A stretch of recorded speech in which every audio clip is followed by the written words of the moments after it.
நாகை மாவட்டம் என்பது கடற்கரை பகுதியினை அதிகம் கொண்டு காணப்படுகிறது. இங்கு ஆயிரக்கணக்கான விசைப்படகுகளும் ஃபைபர் படகுகளும் உள்ளது. கடல் மற்றும் கடல் சார்ந்த தொழில்களை மட்டுமே ஆயிரக்கணக்கானோர் நம்பி வாழ்வாதாரத்தினை கொண்டுள்ளார்கள். மாவட்டத்தில் வேதாரண்யம், கோடியக்கரை, நாகை, காமேஸ்வரம், செருதூர் உள்ளிட்ட மீனவ கிராமங்களிலிருந்து கடலுக்கு மீன்பிடிக்க செல்லும் மீனவர்கள் எல்லை தாண்டி மீன்பிடித்ததாக கூறி இலங்கை கடற்படையினால் அவ்வப்போது துன்புறுத்தப்படுகிறார்கள். இது மட்டுமின்றி அவர்களின் படகுகளும் பறிமுதல் செய்யப்பட்டு கைது செய்யப்பட்டு விடுதலை செய்யப்படுகிறார்கள். இதுபோல பல நிலைகளில் தாக்குதலுக்கு ஆளாகி சிரமம் அடைந்து வருகிறார்கள். இந்த நிலையில் கடலில் மீனவர்கள் எல்லை குறித்து அறிந்து கொள்ளும் வகையில் மீனவர்களின் தொடர்பு சாதனங்கள் மூலம் கடல் எல்லை குறித்து துல்லியமாக தெரிந்து கொள்ளும் வகையில் பொறியியல் பயின்ற மாணவர்கள் புதிய தொழில்நுட்பத்தை உருவாக்கியுள்ளனர்.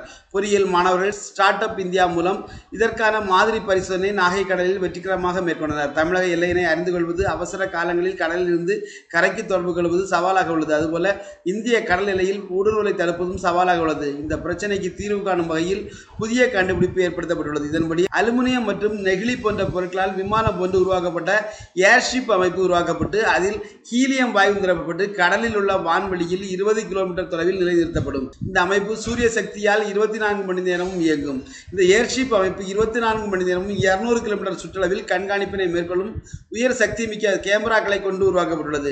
இந்திய கடல் எல்லைக்குள் சிறிய அசைவோ ஊடுருவலோ இருந்தால் உடனடியாக படங்களை செயற்கைக்கோள் மற்றும் தரையில் அமைக்கப்பட்டுள்ள கட்டுப்பாட்டு அறைக்கும் உடனடியாக அனுப்பிவிடும்.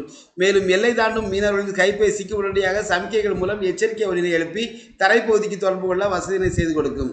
இது மீனவர்கள் மட்டுமின்றி கடலோர காவல்படை மற்றும் கப்பல் படையினருக்கும் தனது தகவலை உடனடியாக அனுப்பிவிடும். இதற்கான மாதிரி பரிசோதனை நாகையில் உள்ள கடற்பரப்பில் மேற்கொள்ளப்பட்டு வெற்றி பெற்றுள்ளது. இந்த திட்டத்திற்கு மத்திய மாநில அரசுகள் நிதியுதவி அளித்துள்ளது. மாதிரி பரிசோதனை வெற்றி பெற்றுள்ளதால் நாகையில் தரை கட்டுப்பாட்டு வரை அமைப்பதற்கான அடுத்த கட்ட தொழில்நுட்ப வேலைகள் நடைபெற்று வருகிறது.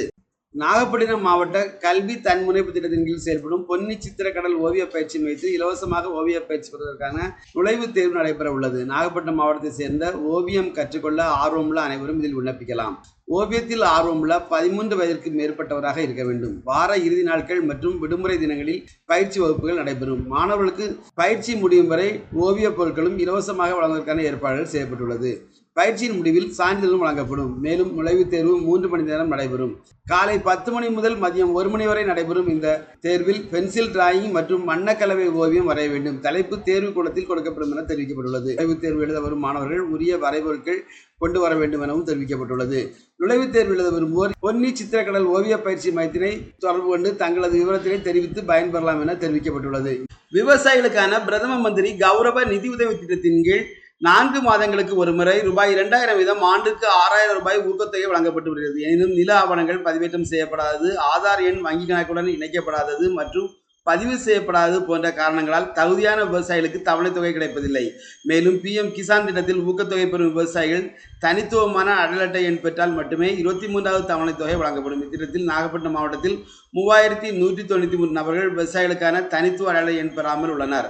தகுதியுடைய 802 விவசாயிகள் ஆதார் எண்ணை வங்கி கணக்குடன் இணைக்கவில்லை. 1209 விவசாயிகள் கைரேகை பதிவு செய்யும் பணியினை பூர்த்தி செய்யவில்லை. ஆதலால் விவசாயிகள் இவை அனைத்தையும் சரி செய்தால் மட்டுமே அடுத்த தவணை தொகை விடுவிக்கப்படும். விவசாயிகளுக்கான தனித்துவ அடல் அட்டை எண், KYC, ஆதார் எண்ணுடன் வங்கி கணக்கு இணைத்தல் மற்றும் அலைபேசி எண்ணை PM கிசான் திட்டத்தில் இணைத்தல் போன்ற சேவைகளை சிறப்பு முகாமில் விவசாயிகள் பெறலாம். இதற்காக வேளாண்மை, தோட்டக்கலைத்துறை மற்றும் வேளாண்மை வணிக வரித்துறை அலுவலர்கள் கிராமங்களுக்கு பொறுப்பாளர்களாக நியமிக்கப்பட்டுள்ளனர். இம்முகாம் அனைத்து மாவட்ட வருவாய் கிராமங்கள், அனைத்து வேளாண்மை விரிவாக்க மையங்கள், இந்தியா போஸ்ட் பேமெண்ட்ஸ் வங்கி, சேவை மையங்களில் ஜூன் 15ஆம் தேதி வரை நடைபெற உள்ளது. இந்த முகாமில் கலந்து கொள்ள விவசாயிகள் ஆதார் அட்டை, கைபேசி, ஆதாருடன் இணைத்தது, நில உடைமை ஆவணங்கள், வங்கி கணக்கு புத்தகம், குடும்ப அட்டை போன்றவற்றை எடுத்து செல்ல வேண்டுமாய் கேட்டுக்கொள்ளப்படுகிறார்கள்.